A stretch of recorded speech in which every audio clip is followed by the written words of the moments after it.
बिहार में क्या जेडीयू के अंदर गुटबाजी तेज हो गई है। अशोक चौधरी और ललन सिंह, जिनको दो ध्रुव माना जाता था, दुश्मन के तौर पर पेश किया जाता था, वो अचानक से क्या खिचड़ी पका रहे हैं, इस पर बात करेंगे। विजेंद्र यादव, जो कि जेडीयू के बड़े नेता हैं, वो आज किस बात पर बिफर गए, गुस्सा गए, कहां से उनका नाम फोटो गायब था जिसको वो पचा नहीं पाए, इसको लेकर क्या विवाद हुआ, इस पर बात करेंगे। साथ ही लोकसभा चुनाव हार चुकी रोहिणी आचार्य कहां से विधानसभा चुनाव लड़ने की तैयारी कर रही हैं और क्या इस पर उनकी पार्टी के जो शीर्ष नेता हैं लालू यादव, तेजस्वी यादव, वो तैयार होंगे, इस पर विस्तार से बात करेंगे। और बात करने के लिए हमारे साथ होंगे हमारे वरिष्ठ साथी पंकज जी। पंकज जी, बहुत स्वागत है आपका। धन्यवाद, थैंक यू। जेडीयू को लेकर लगातार चर्चाएं जारी हैं। हाल फिलहाल में हमने चर्चा देखी कि क्या नीतीश कुमार अलग होंगे, और उसके बाद ये तो साफ हो गया कि अभी ऐसी कोई चीज़ नज़र नहीं आ रही, मगर पार्टी के अंदर जो गुटबाजी है वो तेज़ होती जा रही है। ललन सिंह और जो अशोक चौधरी हैं, उनकी अलग खिचड़ी पक रही है। विजेंद्र यादव पार्टी की एक बैठक में थे, नाराज़ हो गए कि भाई बताइए, चुनाव को लेकर इतनी बड़ी मीटिंग चल रही है, मैं इतना सीनियर नेता, और जो पोस्टर लगा उसमें मेरी फोटो ही नहीं है, इस बात को लेकर नाराज़ हो गए। तो बड़ी खींचतान से नजर आ रही, क्या कारण, क्या चल क्या रहा है जेडीयू में? देखिए, विजेंद्र यादव नाराज हुए ये खबर तो ठीक है, आज सुर्खियों में है। वजह यह है कि विजेंद्र यादव और नीतीश कुमार के बीच में केमिस्ट्री बहुत अच्छी है, आपको बता दूं। और विजेंद्र यादव लंबे समय से ऊर्जा मंत्री हैं, तो ये जो पावर जो बिहार में कहा जाता है कि अब 24 घंटे बिजली रहती है, तो विजेंद्र यादव समझ लीजिए कि नीतीश कुमार के इस ड्रीम प्रोजेक्ट का अहम हिस्सा रहे। और अगर आप कहें तो सुपौल के सबसे बड़े नेता यही माने जाते हैं उस इलाके के जी। तो विजेंद्र यादव की पार्टी पर बहुत मजबूत पकड़ है, नीतीश कुमार के साथ बड़े अच्छे संबंध हैं। ऐसे में सवाल उठता है कि जेडीयू की आज बैठक थी, बैठक में कई दिग्गज नेता मौजूद थे, उसमें विजेंद्र यादव का बाहर पोस्टर में फोटो नहीं लगना, उनके नाम की चर्चा नहीं होना, विजेंद्र यादव को नागवार गुजरी। और उसके बाद विजेंद्र यादव जब पहुंचे भी तो उन्होंने नाराजगी जाहिर कर दी कि जब मैं हूं ही नहीं तो समझ में नहीं आ रहा है कि मैं क्यों आया हूं यहाँ पर, मुझे बुलाया क्यों गया है, जब मैं पार्टी में नहीं हूं तो मुझे मेरा यहाँ आने का मकसद क्या है। और आप समझ सकते हैं कि इस नाराजगी में इशारे इशारे में उन्होंने सारी बातें कह दी। तो निश्चित तौर पर उनकी नाराजगी संजय झा से रही होगी, जो कि कार्यकारी अध्यक्ष हैं। उससे ज्यादा नाराजगी रही होगी उमेश कुशवाहा से, जो कि प्रदेश के अध्यक्ष हैं। और साथ ही साथ वहाँ अशोक चौधरी भी मौजूद थे, संजय सिंह जिनको गांधी कहा जाता है वो भी मौजूद थे। और इस मीटिंग की शुरुआत से पहले नीतीश कुमार भी पहुंचे थे, जो ऑफिस बियरर थे, उन सब से उन्होंने मुलाकात भी की।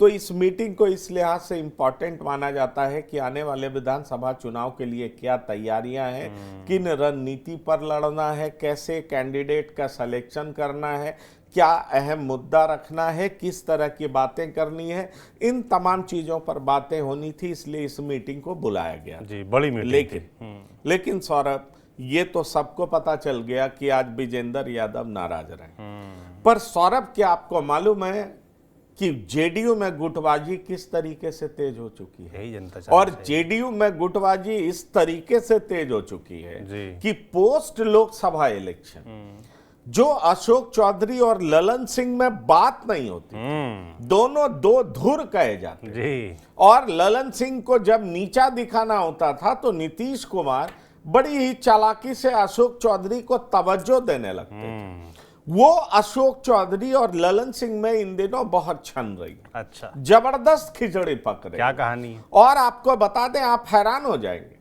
कि दोनों बहुत जबरदस्त दोस्त हो गए, और दोनों की इस तरह की अंडरस्टैंडिंग बन गई है कि पार्टी में दोनों एक साथ आ गए। अच्छा। वैसे मैं आपको बता दूं कि जब तक जेडीयू बीजेपी के साथ नहीं आई थी, एनडीए में नहीं आई थी, तब तक ललन सिंह और विजेंद्र यादव इस पक्ष में थे कि आरजेडी के साथ कदम से कदम मिलाकर चलना है। लेकिन जब बीजेपी के तरफ आ गए और बीजेपी की सरकार में, एनडीए की सरकार में ललन सिंह मंत्री बन गए, तो उनकी भाषा किस तरह से बदली है, कैसे प्रधानमंत्री का गुणगान करते देखे जाते हैं।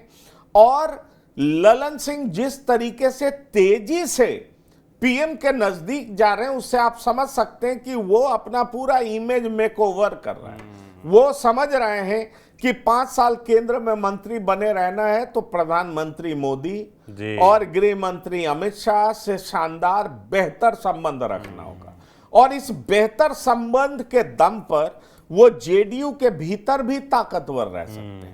इसलिए आप देखिए कि ललन सिंह ने एक ऐसी व्यवस्था शुरू कर दी है जिसको देख करके कई लोग भौचक्के हैं, हैरान हैं कि ललन सिंह ने क्या जबरदस्त अपना स्टैंड बदला जी। पर ये सिर्फ बीजेपी के साथ अपने रिश्ते को ही ललन सिंह ने नहीं बदला है। जेडीयू के भीतर भी अशोक चौधरी, ललन सिंह, कहा यह जाता था कि जमुई में अक्सर अशोक चौधरी चले जाते थे, ललन सिंह नाराज होते थे।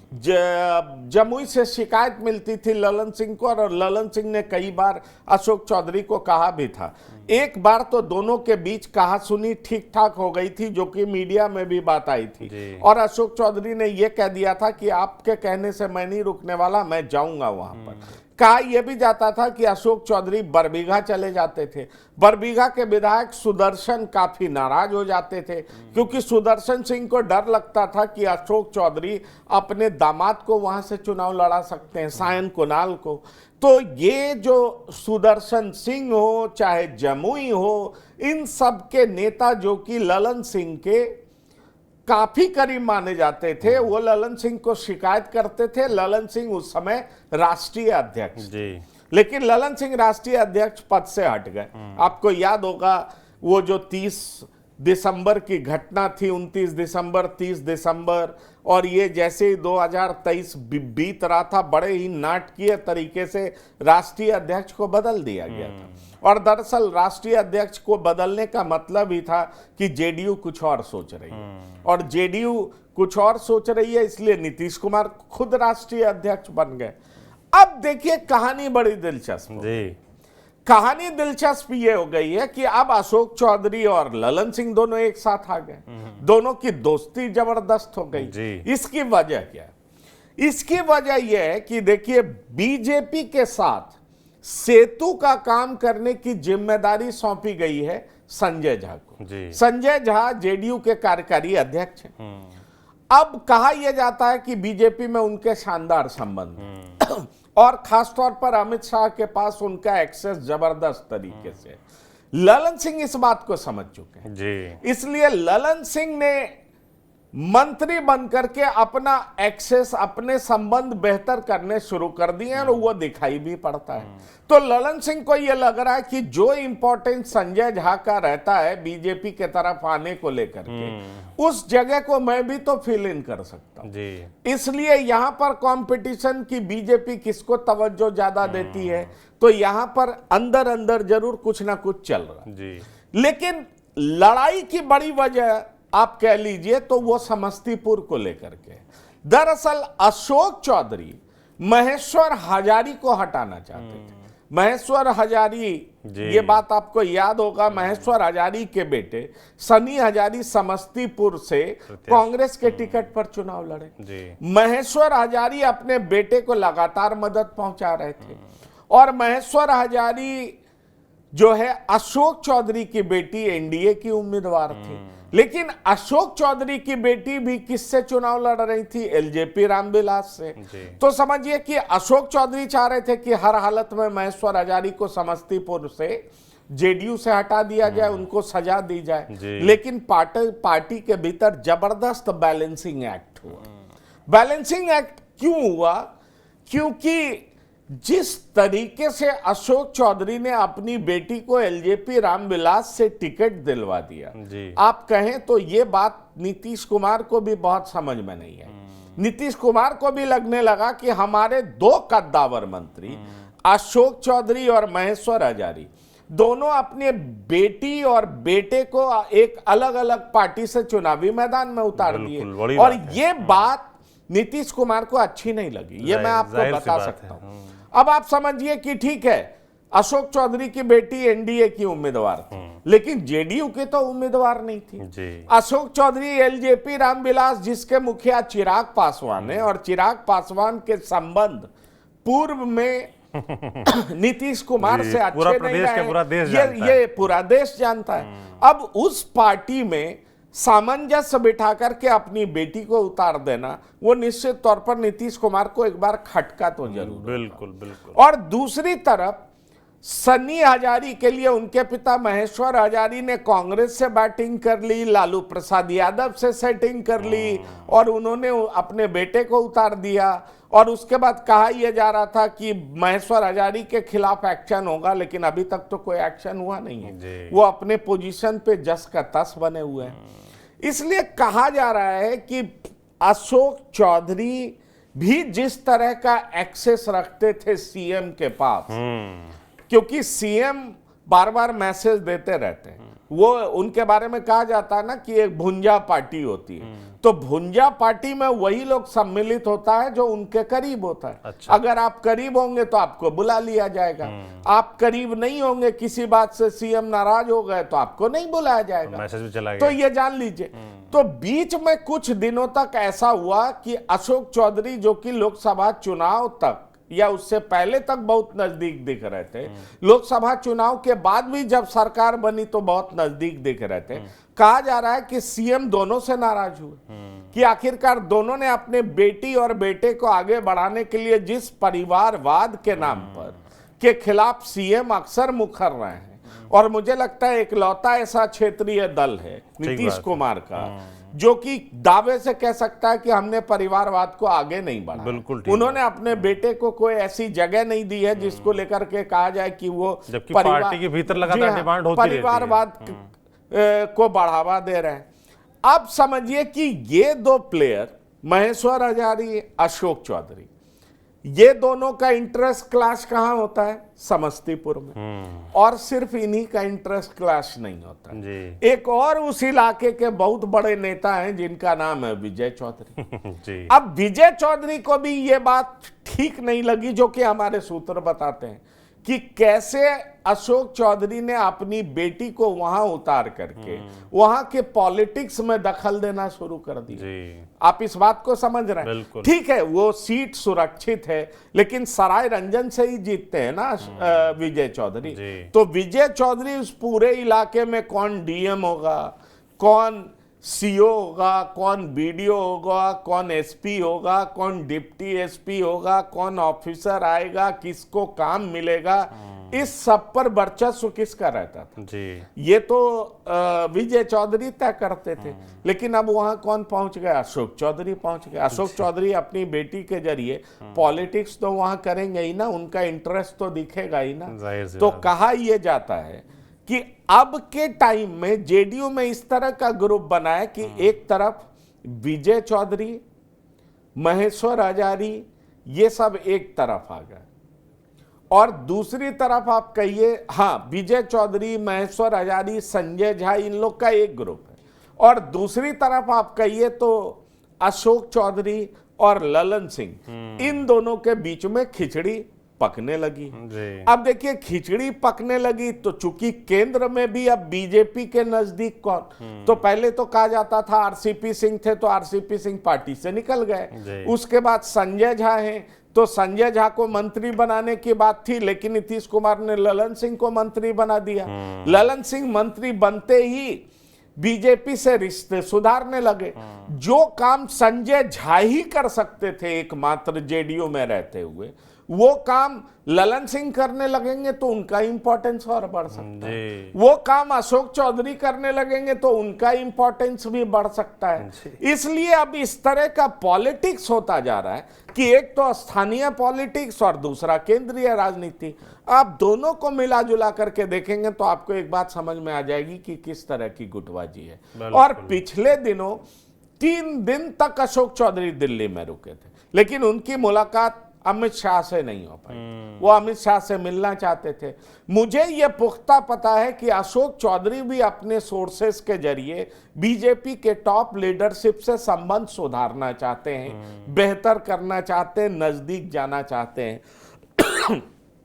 तो आप समझ सकते हैं कि बीजेपी से बेहतर संबंध करने की वजह से निश्चित तौर पर उनका इंपॉर्टेंस पार्टी के भीतर भी बढ़ेगा।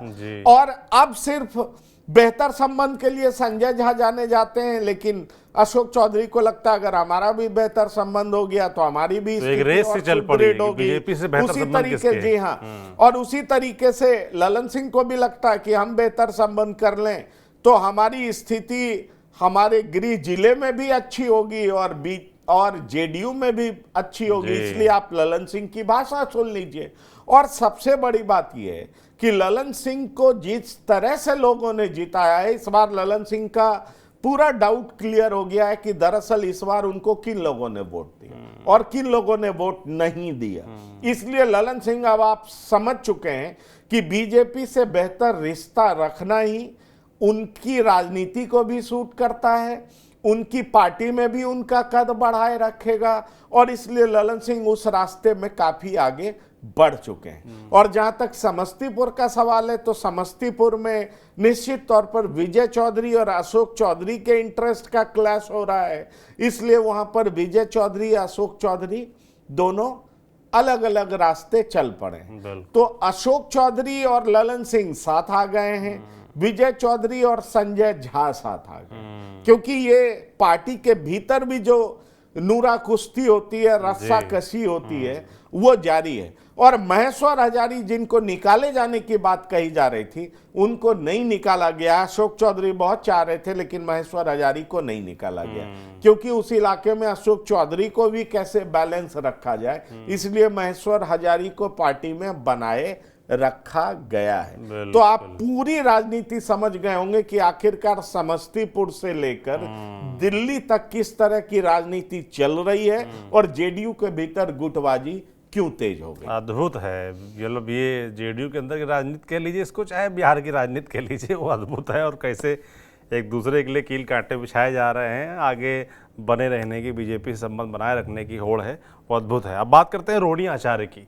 लोकसभा चुनाव लड़ी, चुनाव हार गई। उससे पहले उनकी एक तस्वीर बड़ी वायरल होती थी जिसमें वो लालू प्रसाद यादव के साथ खड़ी दिखती हैं, और बताया जाता है कि किडनी उन्होंने डोनेट की थी लालू प्रसाद यादव को। सिंगापुर में ऑपरेशन हुआ था, जिसके लिए उनकी काफ़ी चर्चा भी हुई, सब कुछ हुआ, और उसके बाद उनकी पॉलिटिक्स में एंट्री होती है, लोकसभा चुनाव हारती हैं। अब कहा जा रहा है कि फिर से उनके लिए प्रयास किया जाएगा, विधानसभा चुनाव में वो दांव आजमाएंगी।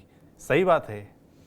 देखिए, निश्चित तौर पर मेरे सूत्र ये बताते हैं कि रोहिणी आचार्य का दिल और दिमाग पॉलिटिक्स में रच बस गया। अच्छा, ये बात और है कि छपरा सारण से वो बहुत नैरोली हारी हैं, बहुत कम मार्जिन से हारी हैं, लेकिन अब वो पॉलिटिक्स करना चाहती हैं। ये बात भी सच है कि उनके पति सिंगापुर रहते हैं जी, वो अभी सिंगापुर में हैं, लेकिन रोहिणी आचार्य पॉलिटिक्स करना चाहती हैं। दरअसल जब उन्होंने अपने पिता को अपना किडनी डोनेट किया, उसके बाद से रोहिणी आचार्य को एक आदर्श पुत्री के तौर पर देखा जाने लगा जी। लालू प्रसाद की पुत्री है। पहले तो मीसा भारती का नाम होता था और कहा जाता था कि मीसा भारती पॉलिटिक्स में रच बस गई हैं, तो वो तो दिखता है, लेकिन रोहिणी आचार्य भी छपरा से लड़ी, जहां से उनके पिता लड़े थे, तो छपरा से वो हार गई हैं। लेकिन रोहिणी आचार्य फिर से विधानसभा चुनाव लड़ेंगी। और आपको ये बता दें कि परिवार के भीतर भी गुट है। अच्छा, जैसे जेडीयू के भीतर गुट है, तो परिवार के भीतर भी गुट है। और परिवार के भीतर गुट है तो एक तरफ कहा जाता है कि तेजस्वी यादव हैं, और दूसरी तरफ कहा जाता है कि मीसा भारती हैं, तेज प्रताप यादव हैं, और सारी कई बहनें हैं, कई बहनों के भी पॉलिटिकल एम्बिशंस हैं, या उनके पतियों के पॉलिटिकल एम्बिशंस हैं। तो मीसा भारती के तरफ ज्यादा लोग हैं, क्योंकि तेजस्वी यादव को बहुत बड़ा बना दिया गया। लालू प्रसाद यादव की विरासत को तेजस्वी यादव संभालेंगे, ये तो साफ दिखता है। लेकिन आप अगर लोकसभा चुनाव में भी नजर डालेंगे तो आप देखेंगे कि मीसा भारती के लिए प्रचार करने या नॉमिनेशन के दिन तेज प्रताप यादव पहुंचते हैं। दरअसल मेरे सूत्र बताते हैं कि तेजस्वी यादव नहीं चाहते थे कि मीसा भारती लोकसभा का चुनाव लड़े, क्योंकि मीसा भारती राज्यसभा की सदस्य थी पहले ही। और अभी 4 साल टेन्योर और बचा हुआ था। जी। अब आप समझिए, एक तरफ मीसा भारती लोकसभा का चुनाव जीत जाती है, लेकिन दूसरी तरफ राज्यसभा का सीट गंवाना पड़ता है, क्योंकि वो सीट फिर बीजेपी के कोटे में चली जाती है। तो इधर आपका नुकसान फायदा हुआ, उधर नुकसान हो गया। तो तेजस्वी ऐसा नहीं चाहते थे। बिल्कुल। तेजस्वी रोहिणी आचार्य के पक्ष में थे, पर मीसा भारती को चुनाव लड़ाना नहीं चाहते थे। लेकिन मीसा भारती भी बड़ी बेटी है। आपने जो गुटबाजी वाली बात बोली, तो रोहिणी आचार्य किसकी तरफ है? रोहिणी आचार्य तेजस्वी यादव के तरफ। अच्छा। रोहिणी आचार्य को पिता भी मानते। देखिए, पिता माता का तो कर्तव्य ये होता है कि वो अपने परिवार को एकजुट रखना चाहता है। बिल्कुल बिल्कुल। लेकिन अगर आप अंदर खाने किस तरह की ग्रुपिंग है, तो उस बात को आप जान लीजिए कि मीसा भारती एक तरफ है, तेज प्रताप यादव एक तरफ है। और कहा यह जाता है कि मीसा भारती के जो पति शैलेश यादव हैं, उनका भी पॉलिटिकल एम्बिशन है, और शैलेश यादव भी पर्दे के पीछे खेल खेलते हैं। इस तरह की बात होती है। लेकिन आरजेडी में ये अब एस्टैब्लिश हो चुका है कि नेता तेजस्वी यादव ही है। पर तेजस्वी यादव को अगर किसी से थ्रेट होता है या उनकी बातों को कोई काटने की क्षमता रखता है, तो वो मीसा भारती रखती है, क्योंकि उम्र में बड़ी है, उनके पास राजनीतिक अनुभव ज्यादा है, डॉक्टर भी हैं, पढ़ी लिखी भी हैं, तो सारे क्वालिफिकेशंस उनके साथ हैं। केवल ये हो रहा था कि पिछले 2 बार से वो चुनाव हार जा रही थी, तो ये जो चुनावी राजनीति में वो उतरने का प्रयास कर रही थी, पर वो जीत नहीं रही थी, इसीलिए शायद वो उतरी। इस बार फिर से वो चुनाव लड़ी और इस बार वो जीत गई। और उन्होंने राम कृपाल यादव, जो कि कभी लालू प्रसाद यादव के बेहद करीब थे, उनको चुनाव हरा करके तो जो एक बॉक्स खाली था वो टिक हो गया। वही इसी बात को समझ लीजिए। तो दरअसल कहा यह जाता है, अगर आप पार्टी के अंदर कई लोगों से बात करेंगे तो आपको पता चलेगा कि तेजस्वी यादव चाहते थे कि हर हाल में रोहिणी जीते, लेकिन रोहिणी हार गई हैं। अब रोहिणी आचार्य को उतारने की प्लानिंग चल रही है, योजना चल रही है। विधानसभा सीटें दो सीट की बात चल रही है जहां से रोहिणी आचार्य उतर सकते। अच्छा। अभी वहां से दूसरे लोग विधानसभा के सदस्य हैं, आरजेडी के पास ही वो सीट है, महुआ सीट। अच्छा। आपको बता दें आरजेडी के पास ही है, लेकिन 2015 में तेज प्रताप यादव वहां से जीते थे। अच्छा। और 2020 में तेज प्रताप यादव फिर हसन चले गए, वहां से जीत गए, लेकिन 2015 में तेज प्रताप यादव जीते थे। फिर 2010 में आरजेडी जीती, 2005 में भी आरजेडी जीती है, तो आरजेडी का बड़ा महत्वपूर्ण सीट माना जाता है। तो इस बार कहा जा रहा है कि महुआ से रोहिणी आचार्य को उतारा जा सकता है, या सोनपुर से रोहिणी आचार्य उतर सकती है मैदान में। तो इन दोनों सीट से रोहिणी आचार्य को उतारने की संभावना बहुत प्रबल है। पार्टी के भीतर एक ग्रुप मानता है कि चूंकि रोहिणी आचार्य का दिल अब पॉलिटिक्स में रच बस गया है, उनको लगता है कि पॉलिटिक्स में आना चाहिए, और लालू परिवार में कई ऐसे लोग हैं जो पॉलिटिक्स में आना चाहते हैं। तेज प्रताप यादव पहले से हैं, तेजस्वी यादव सब लालू प्रसाद यादव के बाद तेजस्वी यादव हैं, ये एस्टैब्लिश फैक्ट है। कुछ दिनों तक काफी घमासान रहा भी जब लालू प्रसाद बीमार थे, लेकिन लालू प्रसाद जब ठीक होकर के आए तो उन्होंने सारी चीजों को ठीक कर दिया और तेजस्वी यादव को अपने बाद का नेता बना दिया। ये अब पार्टी के कैडर्स के बीच में मैसेज है। लेकिन मीसा भारती भी इस बार जीती हैं, उनका भी पॉलिटिकल एम्बिशन है। कहा जाता है कि जो पार्लियामेंट्री बोर्ड बनाया गया उसके नेता के तौर पर आपको याद होगा औरंगाबाद से अभय कुशवाहा जीते हैं, तो कुशवाहा के बीच में एक पॉजिटिव मैसेज देने के लिए अभय कुशवाहा को बनाया गया। लेकिन कहा यह जाता है कि सारी मीटिंग जो होती है दरअसल मीसा भारती चेयर करती है, मीसा भारती का ही चलता है। वो एक्स्ट्रा ऑर्डिनरी, चूंकि वो लालू प्रसाद की बेटी है तो पार्लियामेंट्री बोर्ड में भी उन्हीं का चलता है। पर सिंबॉलिकली अभय कुशवाहा तो है ना, इस बात से कौन डिनाई कर सकता है। तो ये समझ लीजिए। और अब रोहिणी आचार्य विधानसभा पहुंचेंगी तो तेज प्रताप यादव, तेजस्वी यादव ये दोनों जीतते हैं, उसके बाद लालू परिवार से एक और रोहिणी आचार्य विधानसभा पहुंच सकती है। और उसके बाद आपको पता है विधान परिषद में तो खुद राबड़ी देवी हैं, तो वो तो हैं ही। तो इस तरीके से कहा जा रहा है कि लालू परिवार से रोहिणी आचार्य 2 जगह से चुनाव लड़ सकती हैं, 2 में से एक जगह, या तो वो महुआ हो सकता है या फिर वो सोनपुर हो सकता है। बिल्कुल। और कहा यह भी जा रहा है कि छठ के बाद रोहिणी आचार्य आएंगी और वो अपने लिए माहौल बनाना शुरू करेंगी। जिस जगह से वो चुनाव लड़ेंगी वहाँ लोगों से मिलना जुलना शुरू करेंगी, आरंभ करेंगी और फिर वो चुनावी मैदान में होंगी। बिल्कुल। तो महुआ या सोनपुर या कोई और सीट, कौन सी सीट होगी इस पर हमने चर्चा की। रोहिणी आचार्य मैदान में फिर से उतरना चाहती हैं आपकी बार विधानसभा के जरिए। देखिए अब आप जनता जनार्दन है, आप फैसला करेंगी कि उनका भविष्य क्या रहता है। बाकी जेडीयू के अंदर जो खटपट चल रही है वो भी समझाने का पूरा विस्तार से प्रयास किया पंकज ने। आपको ये बातचीत कैसी लगी हमें कमेंट बॉक्स में लिखकर जरूर बताएं। देखते रहिए TV9 डिजिटल। शुक्रिया।